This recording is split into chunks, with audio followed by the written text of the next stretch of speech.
ചിരിക്കാനുള്ള എന്തെങ്കിലും ഉണ്ടോ? അതുണ്ടെങ്കിൽ മാത്രമേ ആൾക്കാർ ഇരിക്കുകയുള്ളൂ. അല്ലെങ്കിൽ ഉടൻ തന്നെ തിരിച്ചു പോകുന്നത്. ചിരിക്കാൻ എന്തെങ്കിലും ഉണ്ടെങ്കിൽ അവിടെ ഇരിക്കും, അല്ലെങ്കിൽ തിരിച്ചു പോകുന്ന ഒരു കാലഘട്ടത്തിലാണ് ഇരിക്കുന്നത്. പക്ഷെ അതുപോലെ തന്നെ ഭാഷ അദ്ദേഹം പറഞ്ഞിട്ടുണ്ട്, ജനങ്ങളുടെ നടുവിലേക്ക് ഒരു പടയണിക്കുക ചേരുവാൻ വടിവേൽ ചാരുകയാറുള്ള ഭാഷ തന്നെ ചിദംബരം.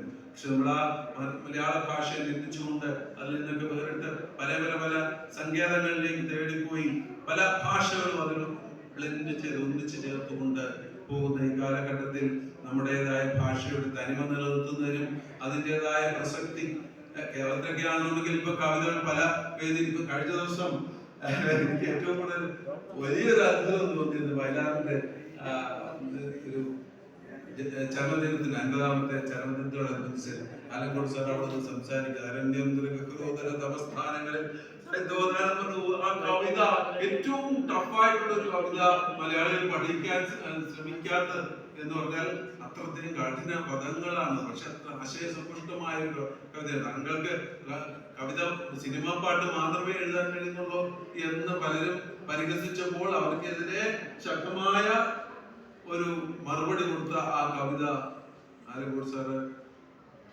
കോളേജ് കുട്ടികളുടെയും ഹയർ സെക്കൻഡറി കുട്ടികളുടെയും മുമ്പിൽ നിന്നുകൊണ്ട് അക്ഷരം വിടാതെ വളരെ സ്ഫുടമായി ആശയ ഗാംഭീര്യത്തോടു കൂടി ചൊല്ലിക്കഴിഞ്ഞപ്പോൾ ആ കുട്ടികളുടെ കയ്യിലെ അങ്ങനെയും വികാരത്തെ സംക്രമിപ്പിക്കാൻ ഒരു വായനക്കാരന് പോലും എഴുത്തുകാരന് കഴിയും എന്നുള്ള നല്ല ഒരു സന്ദേശമാണ് എനിക്ക് അവിടെ കാണാൻ കഴിഞ്ഞ. അത്തരത്തിൽ ഇവിടെ വന്നിരിക്കുന്നു ഓരോരുത്തരും യേശുരഭ്യം എന്ന ഈ മഹത്തായ പുസ്തകത്തിൽ കണ്ണികളാകുന്നതോടെ തങ്ങളുടേതായ തട്ടകങ്ങളിൽ ചെന്ന് വളരെ നല്ല രീതിയിൽ മറ്റുള്ളവർക്ക് വേണ്ടി ശ്രമിക്കണമെന്നും സാഹിത്യം എന്താണെന്നും ഭാഷയുടെ പ്രത്യേകത എന്താണെന്നും പറഞ്ഞ് കൂടുതൽ ഒരു പ്രോത്സാഹനം നൽകി അന്യമായി പോകാതെ നശിച്ചു പോകാതെ കേരളത്തിൽ മാത്രമേ ഉള്ളൂ എല്ലാ കടകളുടെയും മുന്നിൽ ഇംഗ്ലീഷിൽ എഴുതി വെച്ചിരിക്കുന്നത്.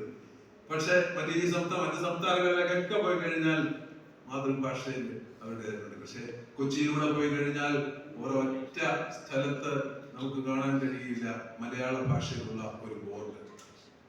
അത്തരത്തിൽ മലയാള ഭാഷയെ നമ്മൾ തന്നെ അവമതിക്കപ്പെടുമ്പോൾ അതിന് വിരുദ്ധമായി നിന്നുകൊണ്ട് ശക്തമായ പോരാട്ടം നടത്തേണ്ടവരാണ് ഇന്നത്തെ എഴുത്തുകാർ എന്ന് ഓർമ്മിപ്പിച്ചുകൊണ്ട് എല്ലാവർക്കും നന്മകൾ നൽകുന്നു. നന്ദി, നമസ്കാരം.